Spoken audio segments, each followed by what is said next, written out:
Hello everyone, তো আজকে তোমাদের সামনে নিয়ে চলে এলাম নতুন একটা রেসিপি। তো আজকে আমি বানাতে চলেছি মোমো। সেই জন্য একটা পুর রেডি করা হয়েছে। এটা ছিল পনির পুর। তো পনির দিয়ে, ক্যাপসিকাম দিয়ে, গাজর দিয়ে, আরও ঘরামি মশলা দিয়ে এটা রেডি করা হয়েছে। আর এটা পুর হিসাবে ব্যবহার করছে। এখানে কিন্তু দেখো মোমো সাইজের মুড়ে নেওয়া হচ্ছে। তোমরা যেই রকম শেপ দিতে চাও সেই রকম শেপেই তোমরা করতে পারো। তো আমরা যেহেতু একটু লম্বা লম্বা শেপ দেবো, তার জন্য এইভাবে এটাকে মুড়ে নিচ্ছে।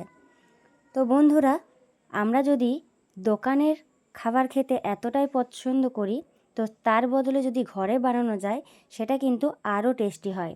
আর সেটা কিন্তু স্বাস্থ্যের পক্ষেও খুবই ভালো। তো তাই ভাবলাম যে বাড়িতেই বানিয়ে ফেলি মোমো, কারণ দোকানের থেকে ঘরের জিনিসটা কিন্তু আরও ভালো খেতে হয়।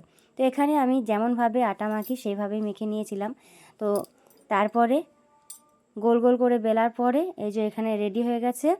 আর হাঁড়ির মধ্যে আমি জল দিয়ে এটা গরম করতে দিয়েছি। আমাদের যেহেতু মোমো বানানোর যেই মেশিনটা সেটা নেই, তার জন্য আমরা এইভাবেই ভাপা পিঠেও করে থাকি আর এটাও করছি। তো এটা আমি বন্ধ করে দেব বেশ কিছুক্ষণের জন্য। এটা ভাপ দিয়ে দিয়ে ধীরে ধীরে হবে।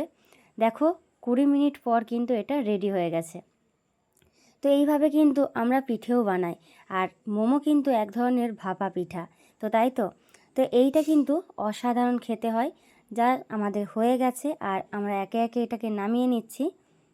তো দেখো কত সুন্দর হয়েছে। তোমরা যদি আরও ছোট খেতে চাও আরও ছোট সাইজে করতে পারো, কিন্তু আমরা যেহেতু একটু ঘরের লোকরাই খাবো, তার জন্য একটু বড় বড়ই বানিয়েছিলাম।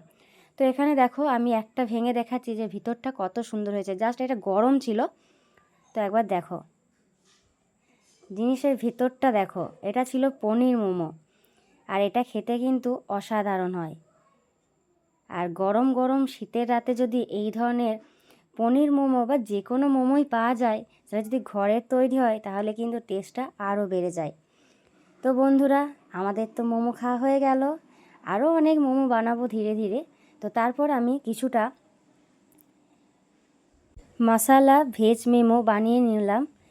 এই মশলা ভেজ মোমোটাও কিন্তু খেতে খুবই টেস্টি হয়। তো খুবই তাড়াতাড়ির মধ্যে আমি দেখানোর চেষ্টা করলাম। তো বন্ধুরা, কেমন হয়েছে?